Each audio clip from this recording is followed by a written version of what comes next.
Assalamualaikum warahmatullahi wabarakatuh. Kita ketemu lagi di mata kuliah kewirausahaan ya. Kita lanjutkan lagi topik bahasanya masih tentang produk dan jasa yang bisa dijual oleh wirausahawan.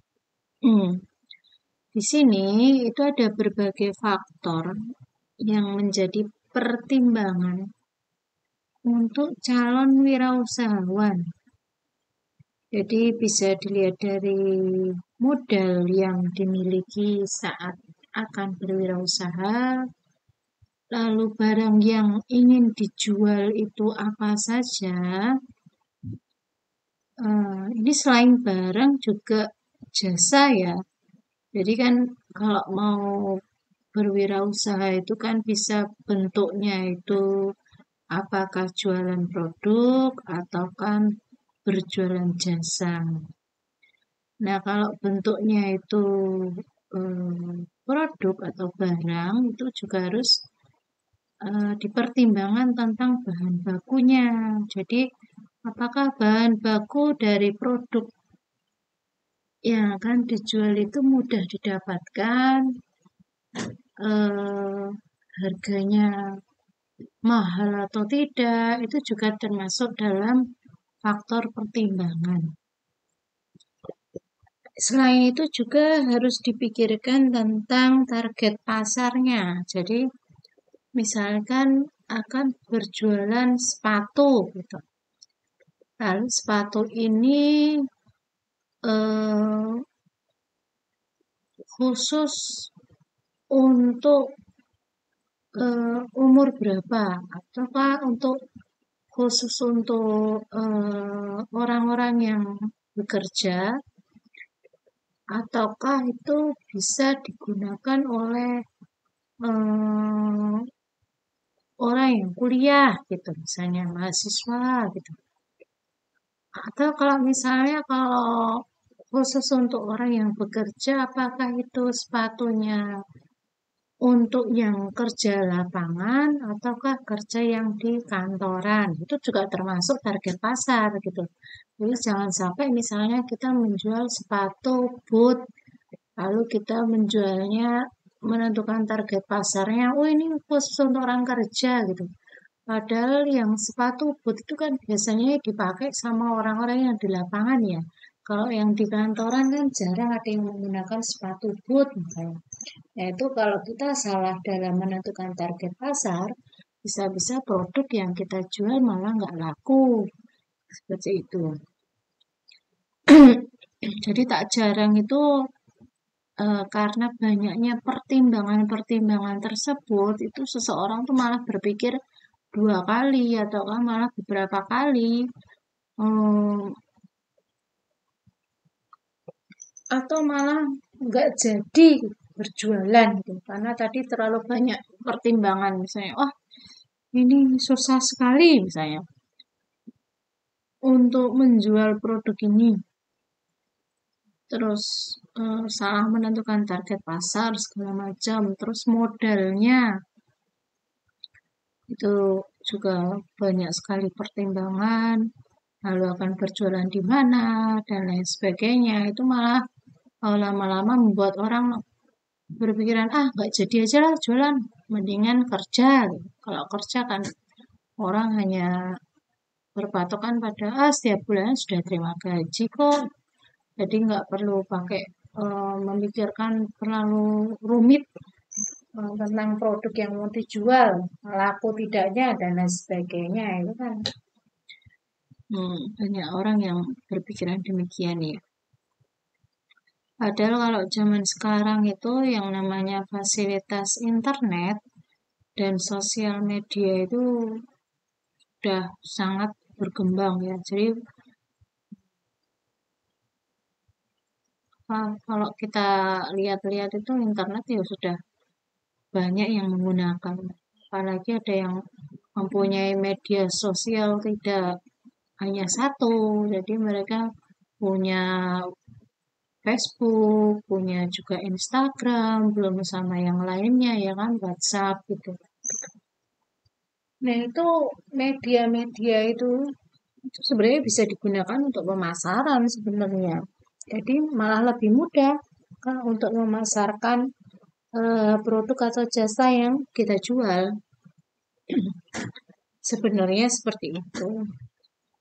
Tapi kembali lagi tadi, terlalu banyak pertimbangan yang dipikirkan oleh calon wirausahawan malah jadi tidak eh, berkeinginan untuk menjual produk atau jasa karena mikirnya terlalu rumit gitu ya. Nah, terus ada baiknya itu sebelum menjadi wirausahawan itu juga belajar tentang ilmu usaha. Ya tadi mau jualan sepatu, nah sepatunya itu membuat sendiri atau sudah jadi, nah tinggal kita menjualkan, itu juga ada ilmunya kan, misalnya suppliernya ngambil dari mana, terus menentukan harga belinya, dan lain sebagainya. Jadi harus bisa membuat konsep yang jelas tentang usaha yang akan dijalankan. Termasuk ilmu tentang keuangan dan manajerial ya. Itu jangan sampai terus hmm, antara keuangan pribadi sama keuangan untuk usaha itu campur jadi satu. Jadi ketika nanti saatnya untuk memutar dari laba gitu untuk dijadikan modal operasional usaha itu malah uangnya nggak ada karena kemarin kepake buat beli baju nih waktu sale di Shopee misalnya event tertentu gitu kan, jadi nggak ada modal ya nggak bisa usaha lagi gitu kan. Tapi kalau kita sudah belajar tentang keuangan gitu, bahwa kalau usaha itu tidak boleh menggunakan eh, uang yang bercampur antara uang pribadi dengan uang usaha. Nah, pasti akan safe, aman gitu untuk nantinya modal operasional sehari-hari untuk usaha ya.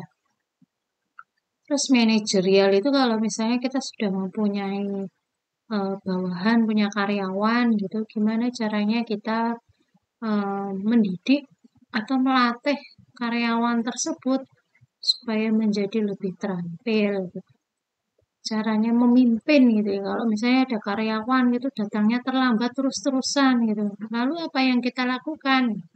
Kalau kita sudah mempunyai ilmu tentang manajerial gitu, kita nggak akan terus asal-asalan, oh ini telat masuk selama 3 hari berturut-turut pecat aja gitu kan. Ya kan enggak kan.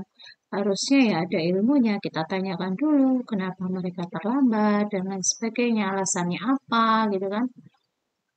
Kita evaluasi kerjanya bagaimana gitu.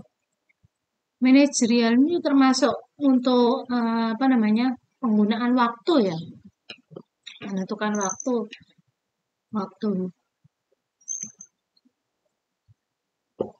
untuk produksi misalnya. Tuh kita tentukan berapa lama waktunya untuk menjadikan bahan baku menjadi barang jadi itu kita menentukan. Lalu untuk penentuan supplier lah dan lain sebagainya termasuk pemasarannya bagaimana itu termasuk ilmu yang harus dimiliki ya sebelum kita terjun menjadi wirausahawan gitu. Karena tantangan terbesar yang dihadapi oleh wirausahawan itu 3 tahun pertama. 3 tahun pertama. Jadi yang tahun pertama itu kan kita mulai berwirausaha, istilahnya mengenalkan usaha kita, produk yang kita jual atau jasa yang kita jual kepada masyarakat. Tahun kedua itu orang mulai tahu lah ya tentang produk yang kita jual atau jasa yang kita jual. Nah, terus kita mulai evaluasi dengan 2 tahun itu bagaimana gitu. Apakah mengalami kenaikan atau malah mengalami penurunan? Nah, kalau mengalami kenaikan, gimana caranya supaya lebih dapat ditingkatkan lagi? Kalau mengalami penurunan, ya kita evaluasi penurunannya itu penyebabnya apa, hal-hal yang perlu kita perbaiki apa saja, gitu kan. Atau pemasarannya harusnya kita ganti supaya lebih baik dan lain sebagainya, gitu. Itu harus selalu ada evaluasi. Lalu tahun ketiga ini mulai kita bisa melihat apakah bisnis kita itu mengalami peningkatan atau tidak. Seharusnya dengan semakin bertambah ya, bertambah lama usaha kita, gitu, itu seharusnya orang jadi lebih tahu, oh produk yang kita jual itu apa, jasa apa, gitu kan. Kelebihan kekurangan dari produk kita itu seenggaknya orang sudah tahu. Gitu. Walaupun ada orang yang belum tahu ya itu harus kita beritahu. Kita harus yang namanya pemasaran itu terus menerus ya. Kalau nggak percaya itu bisa dilihat di televisi itu kan iklan itu kan selalu ada itu hampir setiap saat gitu. Itu iklan itu ada. Walaupun kita kan tahu ya Indomie, oh Indomie. Nah, tapi kan untuk dia membuat varian rasa dan lain sebagainya itu kan kita tahunya dari TV ya, dari iklan tadi. Oh, ada Indomie rasa baru ini, misalnya. Kita tahunya dari situ. Nah, itu sama seperti produk kita juga. Kalau kita mau pemasarannya ya supaya terus-menerus itu pemasaran dilakukan ya, supaya usaha atau produk kita atau jasa kita itu lebih dikenal sama orang lain. Wirausahawan itu apa? Atau sebenarnya orang yang punya ide atau gagasan dalam membuat produk atau jasa. Jadi hanya itu saja. Ciri-cirinya ya kalau kita perhatikan dari wirausahawan itu apa sih? Ya selain dia punya ide, terus dia bisa berinovasi dan berkreativitas gitu, berusaha untuk mewujudkan ide-ide tersebut, terus dia tidak pantang menyerah juga, ya kan?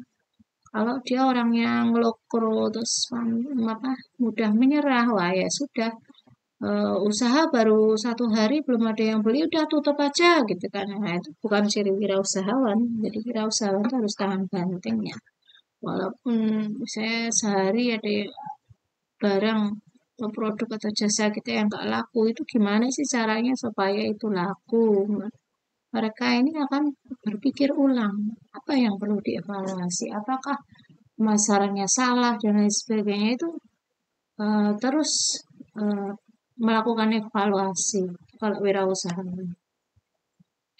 Nah ini kelebihannya dari punya peluang menciptakan suatu perubahan, ada kesempatan mencapai potensi diri ya, selalu apa ya berubah menjadi lebih baik, ada kontribusi juga kepada masyarakat supaya lebih bagus lah. Terus melakukan apa yang diinginkan sama punya peluang mendapatkan keuntungan besar.